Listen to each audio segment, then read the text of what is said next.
you guys want to have zero input delay and hit clicks like this,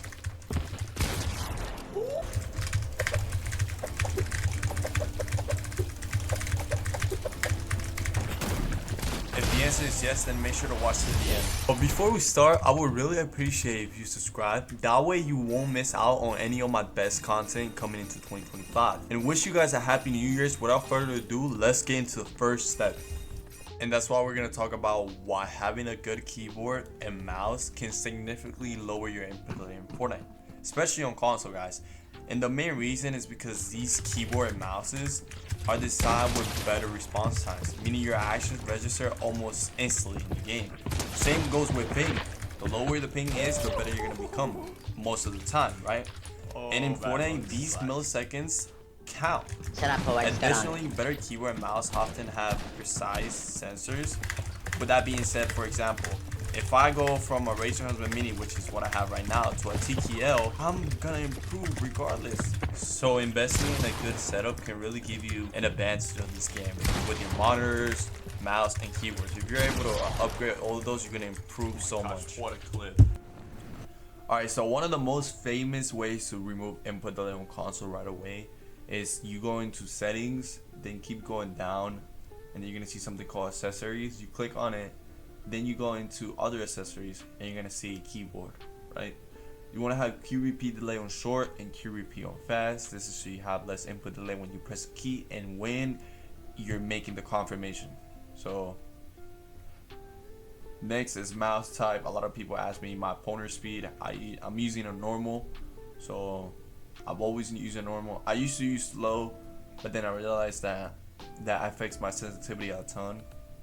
But it's not bad. It's just preference. Then that's about it, guys.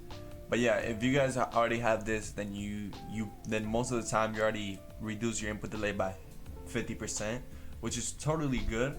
But there's still more ways that you can get less input delay, and this is what I'm about to show you. The first thing you want to turn on is 120 FPS mode on. This is going to help you improve tremendously just for the fact that you're going to have less input delay, you're going to have more frames. But if you play on console and you're still on 60 frames, that means you need to either upgrade your console or upgrade your monitor. So if you're an old gen, obviously the only way for you to get 120 is for you to have a PS5 or Xbox Series S or X.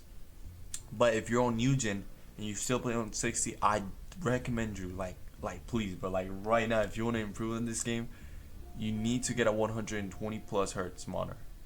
I'm gonna leave my monitor in the description so you can check it out. It's one of the best monitors you can get for the price, and not only that, for the input delay. It has 1 millisecond delay, so that's pretty good. Next, what you want to turn off is motion blur. Like I've said before, this is not good for you.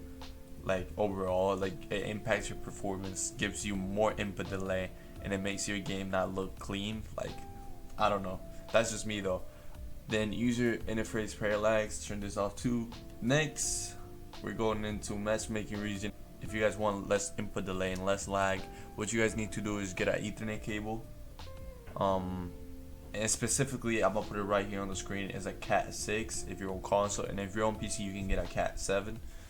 I went from having around 43 ms with Wi-Fi on NAEs, and once I switched to Ethernet cable, look, now I have 24. And then same with Central. I used to have 63, 64, I think it was, and then it went down to 45. So it definitely helps a lot, guys. And if your goal is to improve in this game, definitely get an Ethernet cable. Oh, and one more thing, it also depends on your internet speed. If your internet speed is bad and you get an Ethernet cable, it's not gonna magically just make it better. So you need to have those two things. No, I've always used edit and release, and I'm still gonna keep using it because it's really broken. Honestly, I just prefer it so much more. Like, I feel like I can edit faster, I have less delay. Maybe it's just placebo, whatever you guys want to call it, but I guarantee you can spend a week on edit and release on, and you're gonna be way better on edit and release on. I guarantee. Then there's this new thing called simple edit. Well, not really new, it came out like a month ago probably. I've tried it, and honestly, if you're a good player and you are able to master this, you're gonna become incredible. But at the same time, I feel like you can definitely mess up really bad in fights, and you know, you're back to the lobby just like that.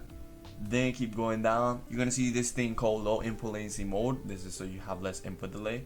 Look, as you guys say, it says this feature greatly reduce input lag. So for you to turn this on, you need to go into 120 fps mode on, turn it off, then go back, then turn it on back again, and then turn 120 fps mode on. And that way you're gonna have less input delay.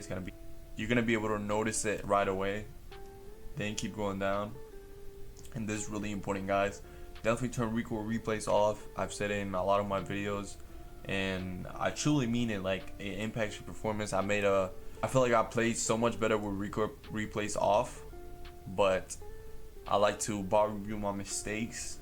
But if you're not doing this, guys, then definitely turn this off, because you're gonna have a lot more lag in game, more frame drops, because your game at the same time you're trying to play is recording gameplay, so you know that gives input delay. Next, turn all these off. Zoom, scaling, I have on legacy. Lock input method as mouse, guys. Turn this off. Mouse flight 100% definitely, and then turn all these settings off, guys.